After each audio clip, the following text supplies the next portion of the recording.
Bueno, buenas noches a todos. Hoy es 20 de octubre del 2025, son las 6:30 de la noche. Y como es costumbre, semana estamos presentando un caso clínico. Hoy nos va a presentar un caso clínico el grupo 3. Caso clínico, una paciente mujer de 79 años de edad con un cuadro agudo, febril, adenopatía y una lesión cervical pulsátil.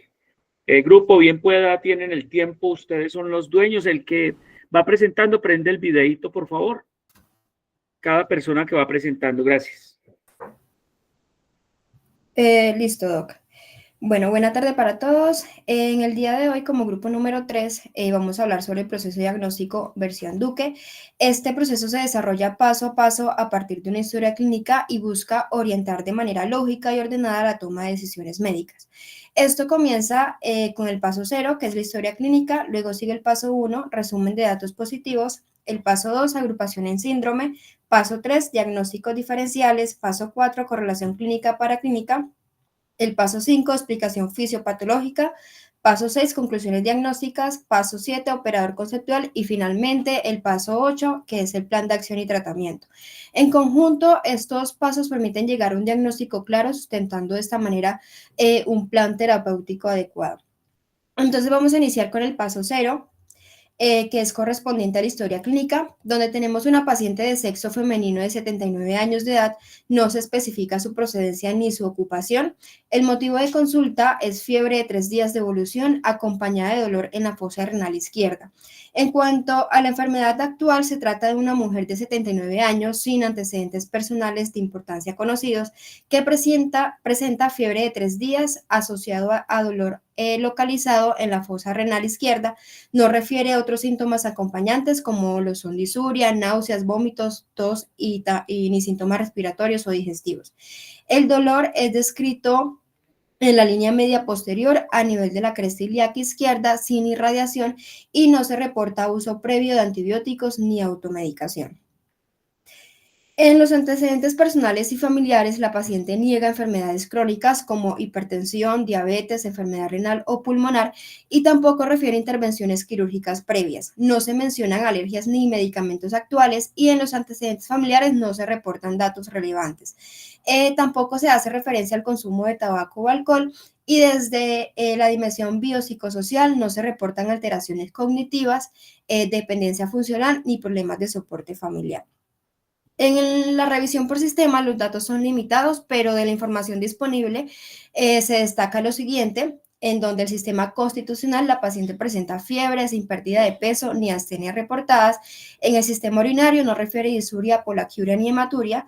En el sistema digestivo no se mencionan síntomas gastrointestinales y tampoco presenta síntomas respiratorios ni cardiovasculares. Y en el sistema neurológico no se reportan alteraciones.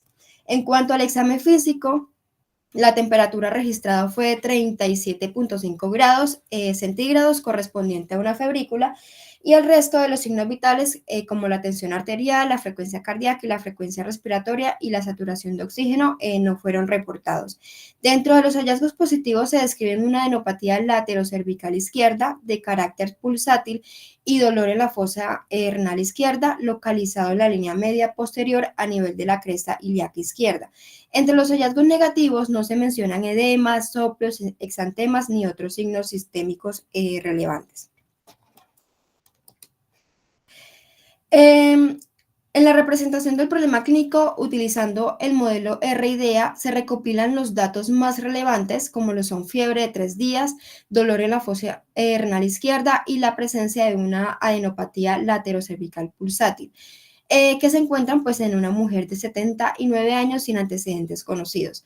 Posteriormente se identifican los patrones clínicos, que en este caso un patrón febril localizado con dolor lumbar unilateral que sugiere un posible proceso inflamatorio, infeccioso o incluso vascular. Luego se descartan los datos irrelevantes como la ausencia de síntomas urinarios o digestivos, lo que permite alejar inicialmente la posibilidad de una infección urinaria típica o de un proceso gastrointestinal. Con base en esto se elaboran la hipótesis inicial, las hipótesis iniciales, primero una pielonefritis atípica izquierda, segundo una aneurisma de la arteria renal, o ilíaca inflamada. Tercero, una adenitis infecciosa con irradiación del dolor. Y cuarto, una posible lesión expansiva retroperitoneal. Finalmente, se ajusta la probabilidad considerando que por la edad avanzada y la localización del dolor, aumenta la sospecha de una etiología vascular o inflamatoria profunda. En cuanto a las señales de alerta, destacan 3 puntos: la edad avanzada, que incrementa en riesgo de complicaciones; la adenopatía pulsátil, que obliga a descartar un aneurisma; y el dolor lumbar unilateral persistente. Por último, en la reflexión metacognitiva se reconocen 2 sesgos que deben evitarse.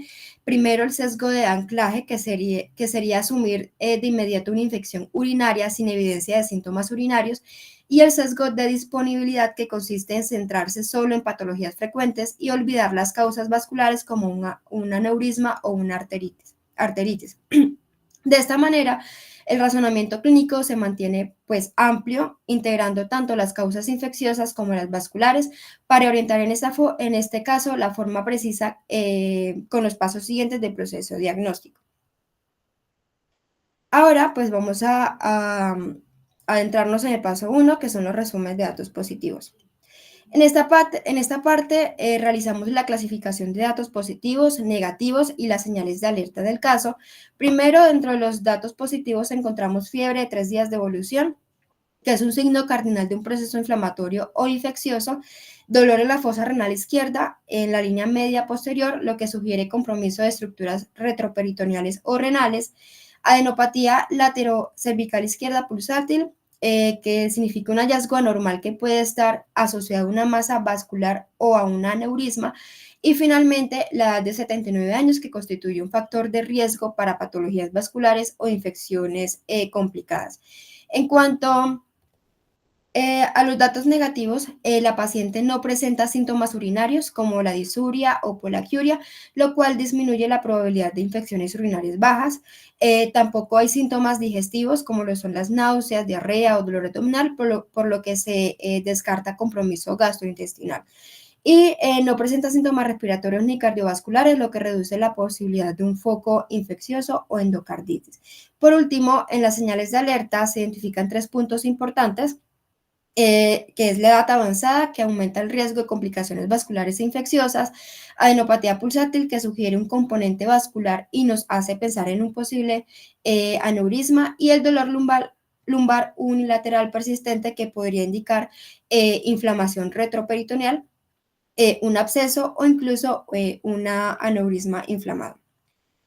Continuando con el análisis del caso, pasamos a la caracterización temporal y semiológica, que esta se trata de un cuadro agudo de 3 días de evolución con un curso subfebril persistente. La localización del dolor es la fosa renal izquierda posterior a nivel de la línea media y no ha mostrado resolución espontánea. En cuanto al contexto, la paciente no presenta antecedentes ni factores predisponentes conocidos.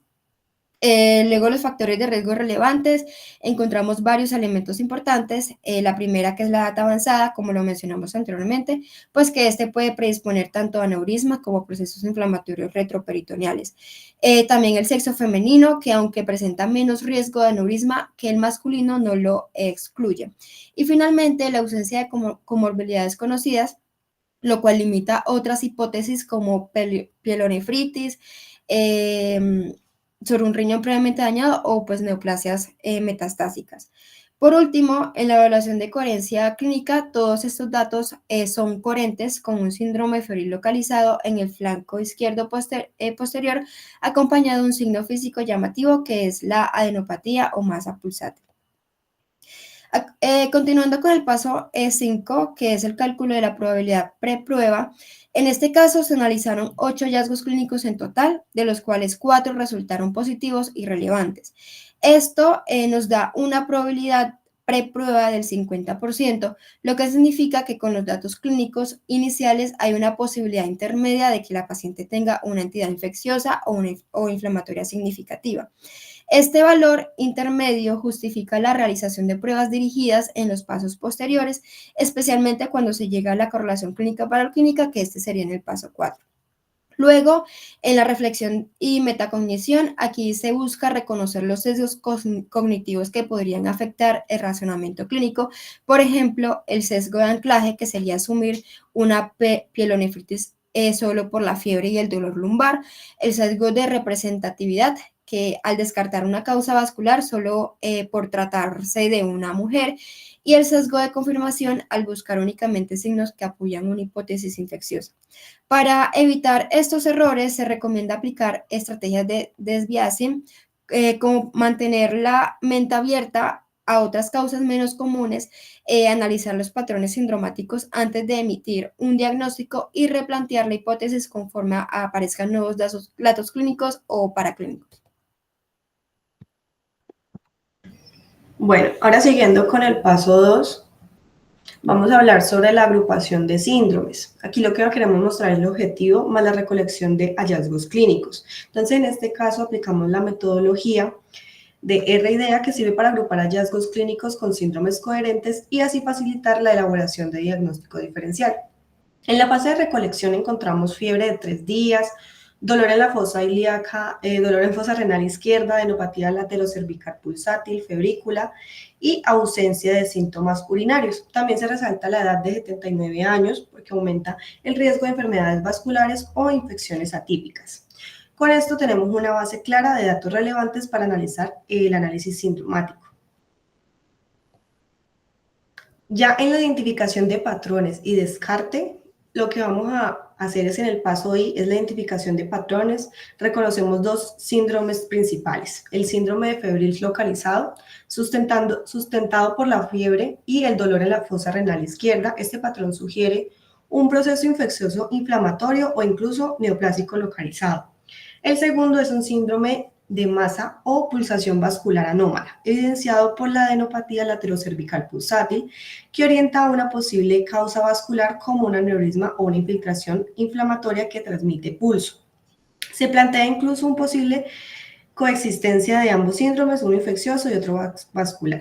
Y ya en el paso D, descartamos información irrelevante. La ausencia de síntomas urinarios aleja a una infección urinaria baja y la falta de síntomas respiratorios o digestivos descarta otros focos infecciosos primarios.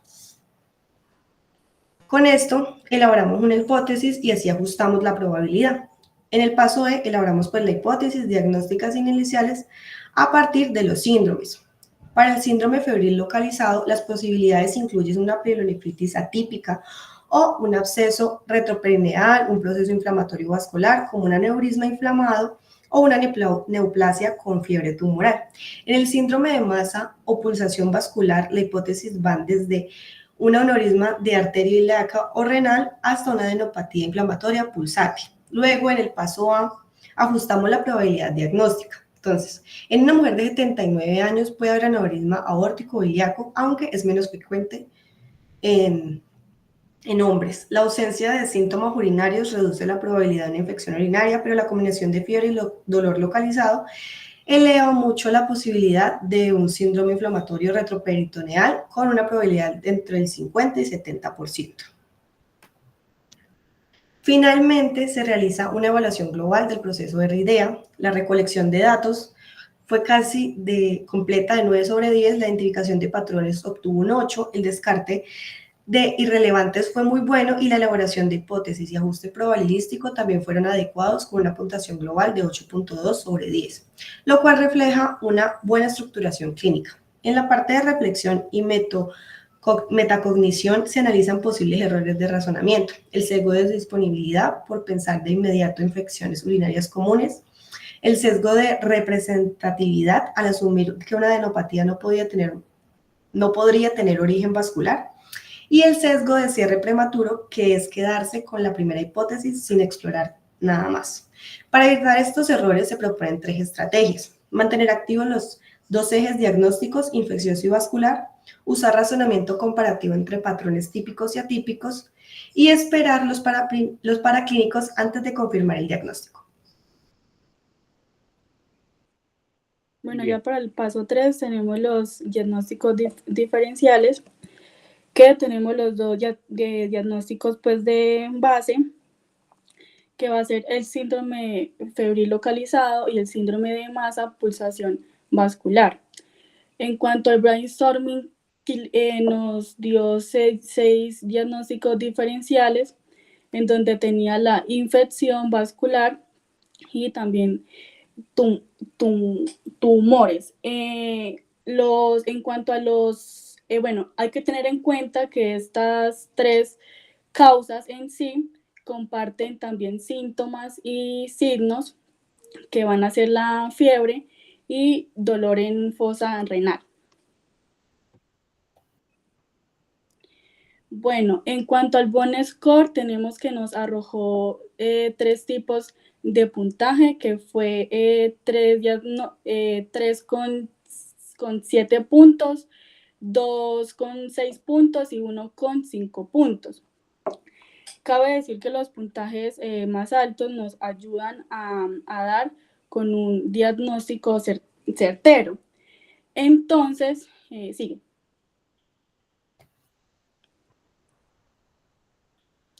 Entonces, ¿por qué los de mayor puntaje, que en este caso son los de 7, van por encima de los que puntuaron 6 y puntuaron 5?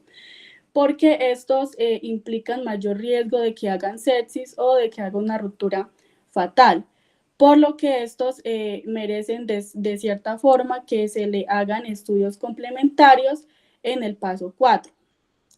Aquí también se aplicaron diferentes leyes diagnósticas, que fue la ley de Sutton, que la infección renal es más común en ancianos, la ley de parsimonia o la de Ockham, que quiere decir que todo se puede explicar en una misma línea, la ley de Hickam, que quiere decir que el paciente también puede tener otros tipos de causas.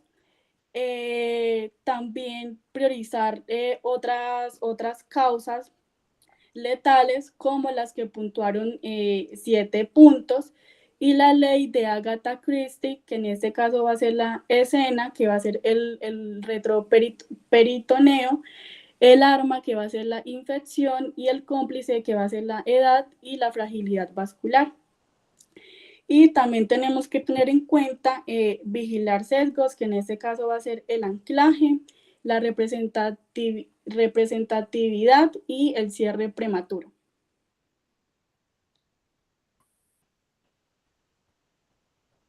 Bueno, ya en cuanto a la si quieren, antes de proseguir, pues porque es muy interesante ya los paraclínicos, una pregunta, ¿de dónde sacaron el caso? Lo sacamos de donde usted nos indicó, Doc. Ah, perfecto, listo, muy bien. Entonces, no sé si alguien tenga alguna consideración, me parece que el proceso está tal cual seguramente nuestro experto clínico lo está haciendo, pero no sé si ustedes tengan alguna otra consideración antes de ver los paraclínicos. Si alguien del grupo quiere hacer alguna observación, realmente es una clínica muy escasa. Si el paciente no tiene más, pues con eso hay que trabajar. Pero es muy importante la consideración del contexto. Una paciente de la tercera edad es una paciente añosa, casi entra entre la edad entre los 80 y los 100, donde la patología, todas las patologías son prevalentes, pero obviamente entran las patologías oncológicas, la patología degenerativa, la patología vascular, pero todas caben, incluyendo la infecciosa, inflamatoria. Entonces, me parece que el proceso está muy bueno, o sea, está muy claro, y definitivamente es un paciente que necesitamos para clínicos para terminar de ajustar los diagnósticos. Pero muy bien, si alguien tiene algo para agregar, para preguntar, para hacer observación, estamos siempre abiertos. ¿Listo? Si no, podemos continuar, Karen y compañeros. Listo, entonces en este paso vamos a realizar la correlación clínico-paraclínica, que es el momento en el que vamos a integrar todos esos hallazgos del caso. Primero, pues al revisar esos resultados vamos a encontrar varios hallazgos que nos apuntan claramente hacia un proceso inflamatorio sistémico. El hemograma nos mostró una anemia leve microcítica, que es típica de una anemia inflamatoria. El fibrinógeno estaba marcadamente elevado, lo que es un reactante de fase aguda. La PCR y la BCG estaban extremadamente... Karen, o quién está presentada, Manuelita. Comencemos con desde el cuadro hemático, lo veo arriba, hemograma, hemoglobina 11.3, ¿qué más? Arriba, a la izquierda. Empecemos ahí eso. Listo, entonces, lo que les decía, el fibrinógeno también pues había marcado pues que estaba muy elevado y es un reactante de fase aguda, pero entonces en el hemograma pues sí, se interpretó que había una anemia de un trastorno crónico o inflamatorio. La PCR y la BCG estaban extremadamente elevadas con unas razones de verosimilitud mayores de 10 y eso nos Altísima. indica pues una inflamación activa. Ya en el perfil férrico y la ferritina eran compatibles con anemia de enfermedad crónica y los ANAS estaban positivos y eso sugiere un componente también autoinmune. En cuanto a la serología, Recuerden también que los ANAS son muy inespecíficos, ¿no? Un ANA positivo, aunque pueden ser positivos incluso en personas sanas, pero títulos muy altos son los que son importantes. Pero tener en cuenta siempre que los ANAS como tal generales pueden ser positivos con títulos no muy altos, uno en 80, uno en 120. Pero un título tan alto y con un patrón homogéneo y moteado, pues nos habla de un fenómeno seguramente vasculítico, autoinmune. ¿Listo? Dale, Manuel. ya en cuanto a las serologías, pues estas fueron negativas y eso reduce la probabilidad de una infección crónica. En cuanto al PET-TC, mostró una captación difusa a lo largo de arterias principales y eso es un hallazgo prácticamente diagnóstico de una vasculitis de grandes vasos. Entonces, Perdón. Te tragaste arriba los marcadores tumorales negativos, las hormonas tiroideas negativas. Ajá. ¿Listo? Ajá. Y la orina tenía leucocituria, pero con cultivos estériles, ¿no? Ajá. Listo. Listo, pues en cuanto a la ecografía del cuello no tenía pues alteraciones y nos indicaba como una adenopatía pulsátil que no correspondía a una masa ganglionar. En la colonoscopia y la gastroscopia no tenía pues sí tenía unos hallazgos benignos sin un foco infeccioso ni tumoral. En cuanto al ecocardiograma presentaba pues un derrame pericárdico mínimo crónico sin endocarditis y sugería una inflamación sistémica leve sin infección valvular. Entonces, pues como en conjunto esos resultados nos apoyan como hacia una hipótesis inflamatoria y autoinmune más que infecciosa o neoplásica. Ya con estos datos analizamos las principales hipótesis diferenciales, entonces la pielonefritis o un absceso renal fueron descartados porque aunque había leucocituria leve, los cultivos fueron negativos y no hubo hallazgo radiológico compatible. El aneurisma inflamatorio micótico se consideró posible al inicio por el dolor y la fiebre, pero las imágenes no mostraron el aneurisma. La hipótesis que más evidencia reúne es la vasculitis de grandes vasos, especialmente por la fiebre persistente, la anemia inflamatoria, los ANAS que estaban positivos, el PET-TC con una captación arterial difusa y la hipótesis de neoplasia o de la adenitis infecciosa se desestimaron por una ausencia de masas, marcadores tumorales negativos y porque estaba la ecografía normal. Entonces la probabilidad post-prueba de vasculitis se estimó en alrededor del 80%. Listo, entonces el cálculo aproximado de probabilidad post-prueba, pues en este punto calculamos ya la probabilidad post-prueba combinando las razones de verosimilitud de los hallazgos más importantes.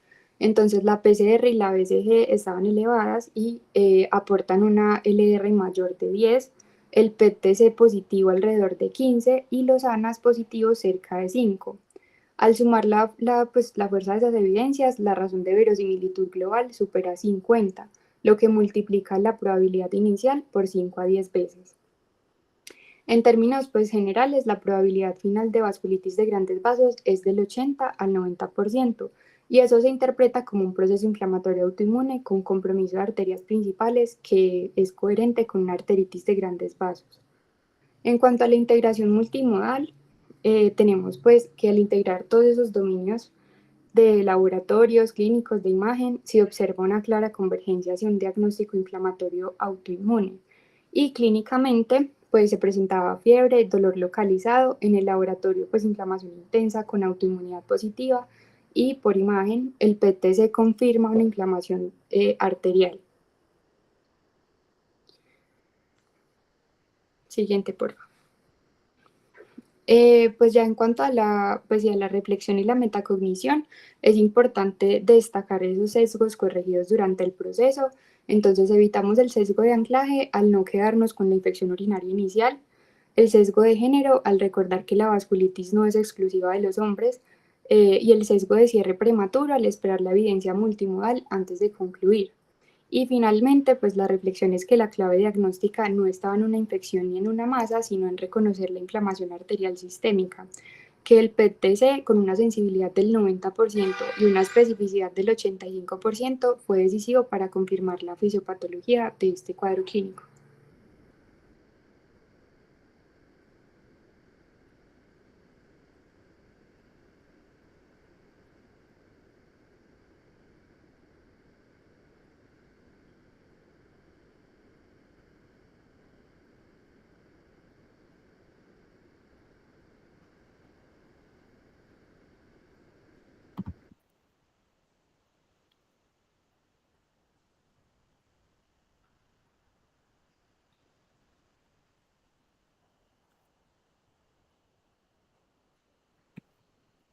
¿Qué pasó?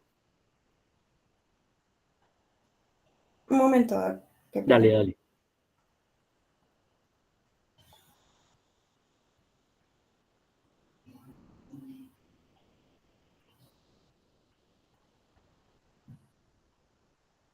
Bueno, nos adentramos al paso 5, que es la fisiopatología, donde el objetivo principal de esto es correlacionar los hallazgos clínicos y paraclínicos con los mecanismos fisiopatológicos. Esto se realiza para comprender la causa del síndrome febril inflamatorio y la captación arterial. Doc, qué pena, es Dime, que no me servía el micrófono del computador. tranquilo, dale, no se preocupe. Listo. Bueno, ahora sí, como tal, pues ahora sí para explicar la explicación fisiopatológica, pues el objetivo principal de este análisis pues es correlacionar los hallazgos clínicos y paraclínicos con los mecanismos fisiopatológicos subyacentes. Lo que buscamos pues prácticamente es entender por qué pues la paciente presenta un síndrome febril inflamatorio y una captación arterial en la PEP-TC, integrando pues la fisiopatología para consolidar un razonamiento científico coherente del diagnóstico. Bueno, ya pasando a los hallazgos clave a explicar fisiopatológicamente, pues primero, pues la paciente presenta fiebre persistente y reactantes de fase aguda muy elevados, una PCR reactiva de 256,5 y una BCG de 120, lo que evidencia pues una inflamación sistémica. También pues hay un fibrinógeno elevado de 1015, lo que pues refuerza la respuesta de fase aguda. También encontramos una anemia pues microcítica normocítica con ferritina elevada, típica de inflamación crónica, además de un ANA positivo, pues lo que usted dijo que pues ahorita que no era muy específico, pero pues se encontró positivo. En la PET-TC también se observa una captación difusa en las arterias principales, lo que sugiere pues inflamación vascular, y hay un derrame pericárdico leve, expresión de inflamación serosa. Y algo clave es que no hay evidencia de infección ni de neoplasia, lo que nos dirige a una etiología autoinmune o inflamatoria no infecciosa. Y pues a partir de esto pasamos a explicar qué mecanismos fisiopatológicos justifican cada hallazgo. Entonces ya pues en la fisiopatología integrada paso a paso, aquí desglosamos los mecanismos uno a uno para entender cómo cada hallazgo se relaciona con la inflamación sistémica. Entonces iniciamos con la inflamación arterial en la PEP-TC. Entonces lo que vemos en imagen es producto de la inflamación de la pared de grandes arterias como la aorta y sus ramas principales por linfocitos TCD4, macrófagos y células gigantes multinucleadas. Estas células liberan citoquinas proinflamatorias como la interleuquina 6, el factor de necrosis tumoral alfa e interleuquina 1 beta, que producen pues estas daño endotelial y proliferan intimal. Todo esto pues va a corresponder a una vasculitis de grandes vasos. Luego tenemos una fiebre y elevación de PCR y BCG. Las citoquinas proinflamatorias, pues sobre todo la interleuquina 6, actúan a nivel del hipotálamo y del hígado, y esto estimula la producción de fibrinógeno y proteína C reactiva, lo que va a explicar tanto la fiebre como la elevación de la BCG. Luego tenemos el fibrinógeno, que pues este es un reactante de fase aguda sintetizado por el hígado y pues va a estimular también la interleuquina 6. Su aumento también contribuye a la hiperviscosidad y al riesgo trombótico.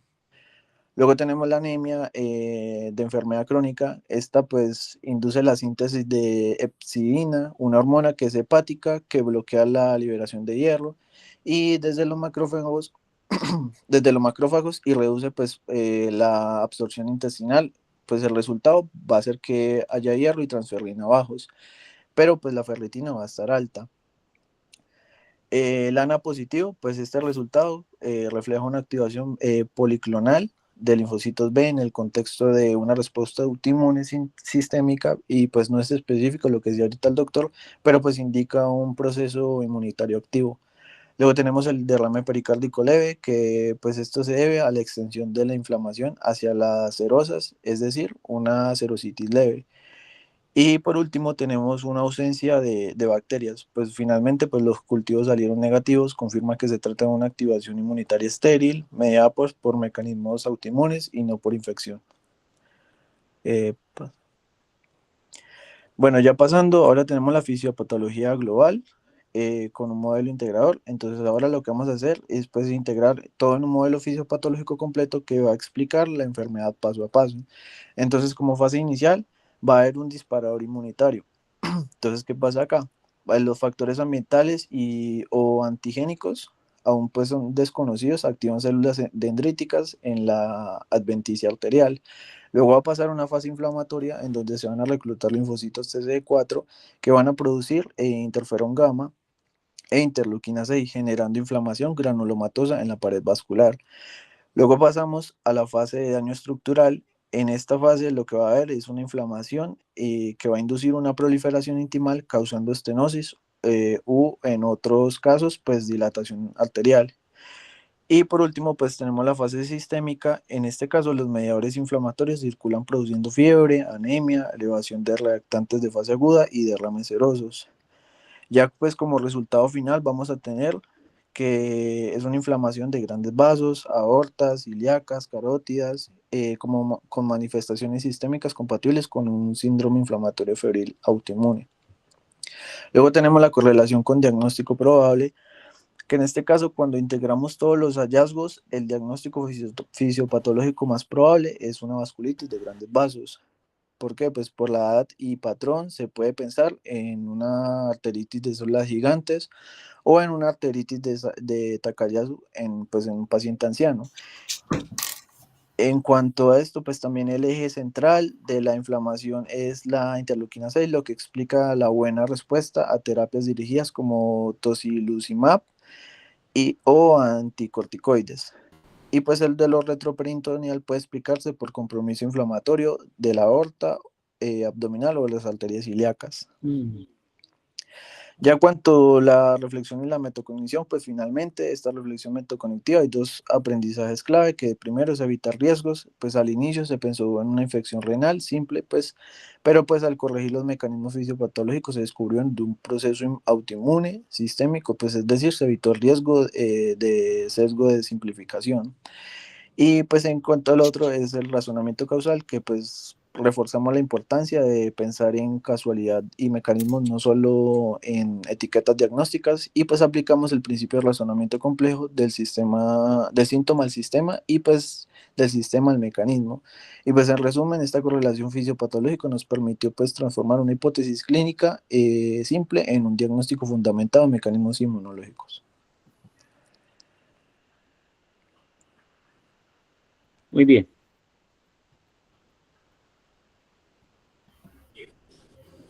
Bueno, ya seguimos con el paso 6, que son las conclusiones diagnósticas. Como tal, en este paso, el objetivo principal es integrar toda la información obtenida durante todo el proceso diagnóstico. Entonces, aquí vamos a tomar la historia clínica, los hallazgos del examen físico, los resultados paraclínicos y la fisiopatología como tal. Y todo esto es con el fin de formular el diagnóstico final en sus 4 niveles: sindromático, topográfico, etiológico y específico. Como tal, en primer lugar, desde el nivel sindromático, identificamos un síndrome febril inflamatorio de origen sistémico. Esto es caracterizado por la fiebre persistente, la elevación de reactantes de fase aguda como la PCR y la BSG, la anemia inflamatoria, la leucocitoria estéril y el dolor retroperitoneal. En el nivel topográfico, ya este compromiso se localiza en los grandes vasos arteriales, particularmente en la aorta abdominal y sus ramas ilíacas. Esto con una posible extensión hacia la arteria pericárdica, pero muy levemente. En cuanto al nivel etiológico, esto corresponde a un proceso autoinmune mediado por linfocitos T y citocinas inflamatorias, principalmente la interleuquina 6 y el interferón gamma, lo cual es compatible con una vasculitis sistémica no infecciosa. Finalmente, como al nivel específico, se determina una vasculitis de grandes vasos tipo arteritis de células gigantes, que tiene una variante aórtica e ilíaca, esto con un compromiso inflamatorio sistémico. Ya, siguiente, por favor. Como tal, integrando todos estos niveles diagnósticos, la paciente es una mujer de 79 años que presenta un síndrome febril inflamatorio sistémico, con como tal estos datos positivos, que es la reactantes de fase aguda elevada, la anemia inflamatoria, la positividad de los ANAS, y como tal estos hallazgos son compatibles con el diagnóstico específico que se mencionó anteriormente. Ya en la coherencia multidimensional o en la parte biopsicosocial, en este enfoque, el diagnóstico se sustenta en distintas dimensiones. En la dimensión biológica se explica por una inflamación autoinmune de grandes arterias mediada por la interleuquina 6. En la dimensión psicológica se reconoce el impacto emocional,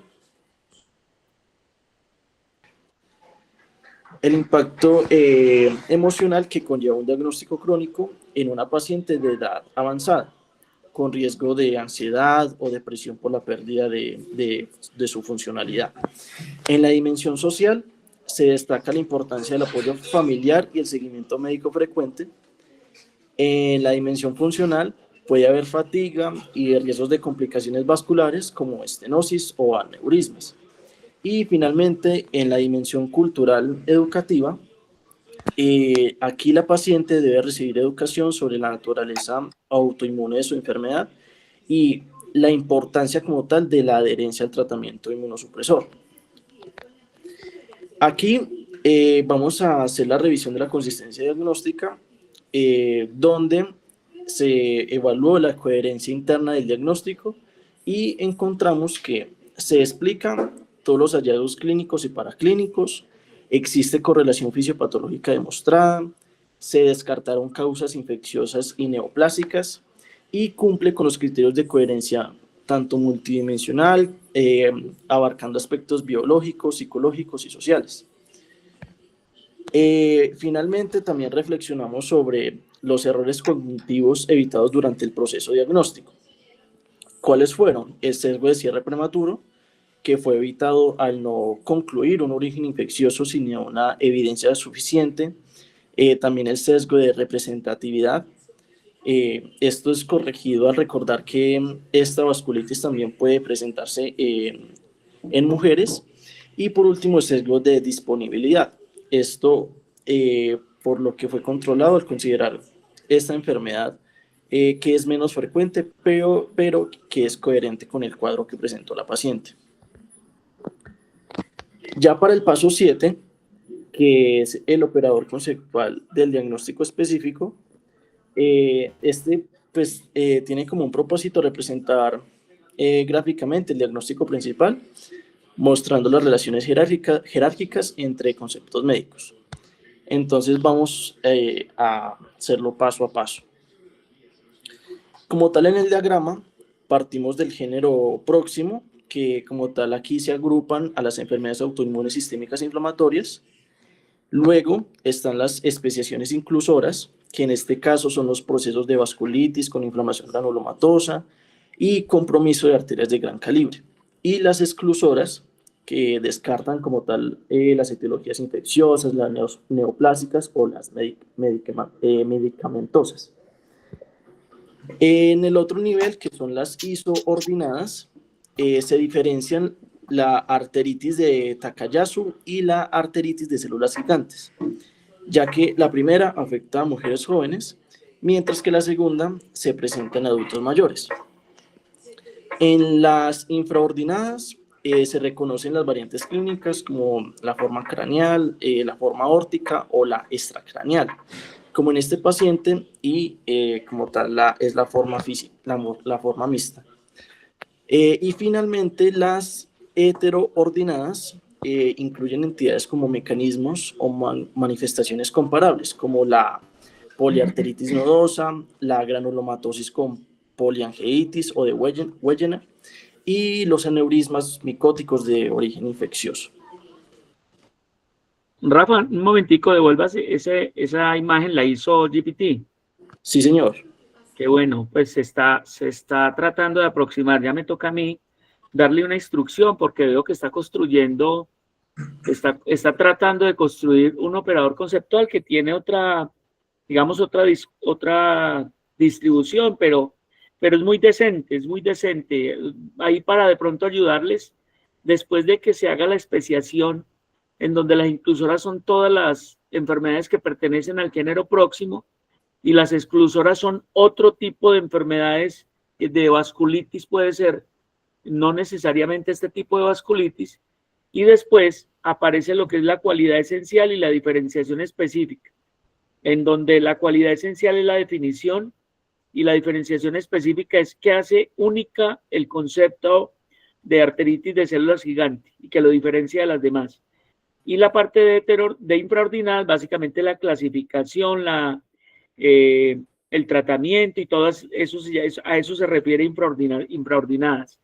Y las variables heteroordinadas, cuando uno compara el concepto, lo otro es cuando lo diferencia de otras cosas que no se parecen, o se parecen mucho, perdón, y la otra sería algunas semejanzas que uno haga con el concepto central. Pero me parece, ahora que veo esta imagen, voy a hacerle un ajuste al GPT para que construyan la imagen real, porque veo que se está acercando mucho a lo que queremos. Muchas gracias. Listo. Muy bien. Bueno, ahora seguimos.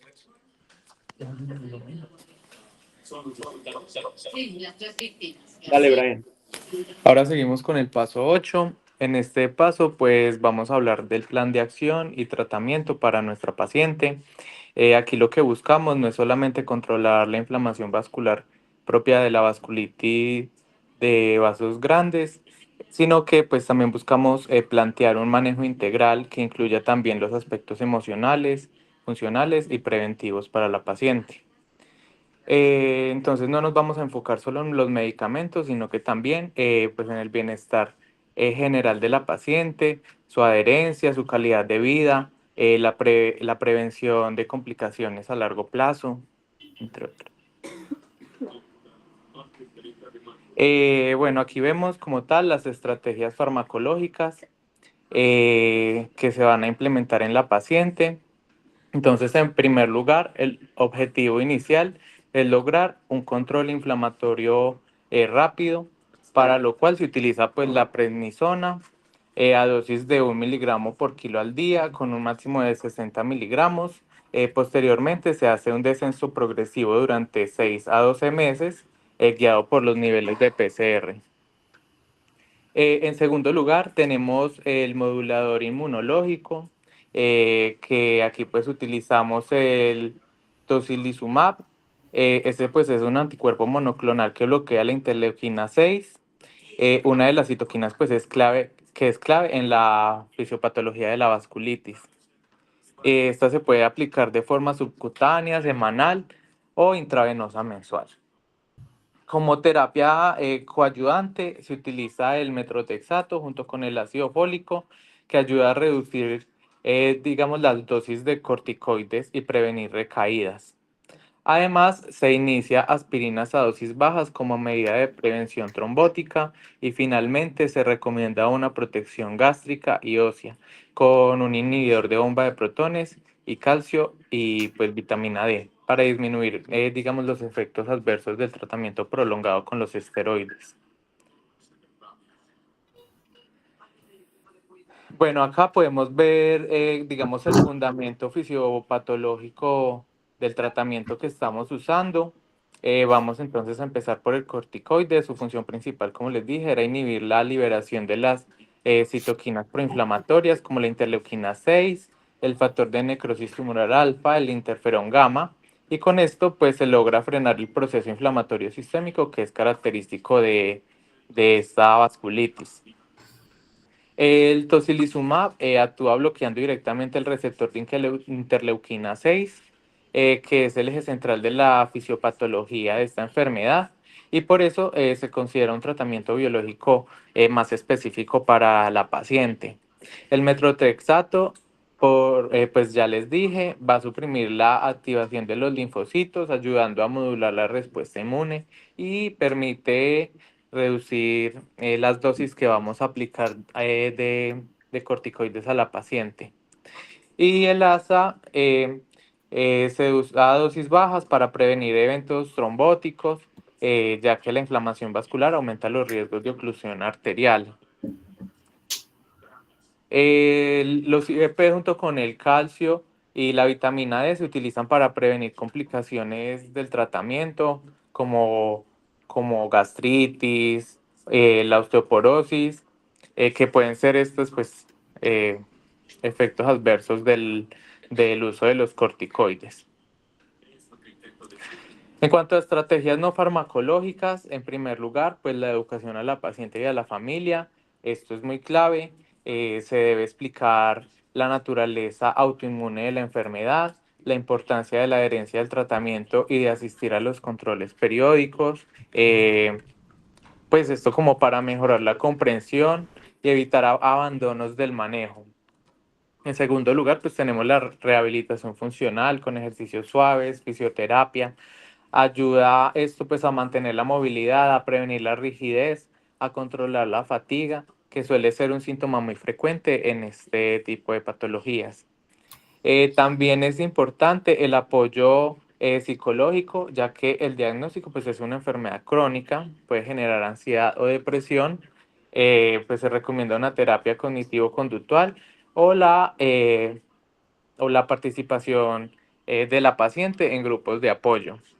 Y finalmente, la nutrición antiinflamatoria, esto pues es un papel preventivo, una dieta rica en omega 3, frutas, verduras, va a contribuir a modular la respuesta inmunológica, a mejorar el estado general de la paciente.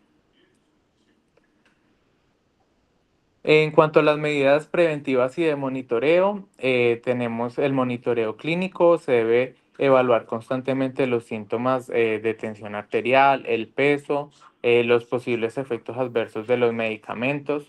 Esto pues nos va a permitir ajustar las dosis y pues va a permitir también que detectemos complicaciones tempranas que pueda tener la paciente. A nivel paraclínico, se recomienda un control de los niveles de PCR, de BCG cada 4 a 6 semanas y realizar un Doppler de arteria aorta cada 6 a 12 meses para valorar la actividad inflamatoria y el daño vascular. En la parte infecciosa, es esencial mantener las vacunas al día, especialmente la antigripal humana, el neumococo, herpes zóster, antes de iniciar o durante el tratamiento inmunosupresor. También se debe tener en cuenta la prevención cardiovascular. Se debe vigilar la presión arterial, la glucemia, los lípidos y los corticoides que puedan aumentar estos riesgos. Y finalmente, en cuanto a la salud ósea, se debe realizar una densitometría anual para detectar y prevenir osteoporosis inducida por los corticoides pues, que estamos poniendo a la paciente. En cuanto al plan y el seguimiento de la paciente, durante el primer mes se debe reevaluar los síntomas y controlar los niveles de PCR y de BSG para valorar la respuesta inicial al tratamiento y ajustar una dosis de corticoides que sea adecuada según la evolución que tenga la paciente.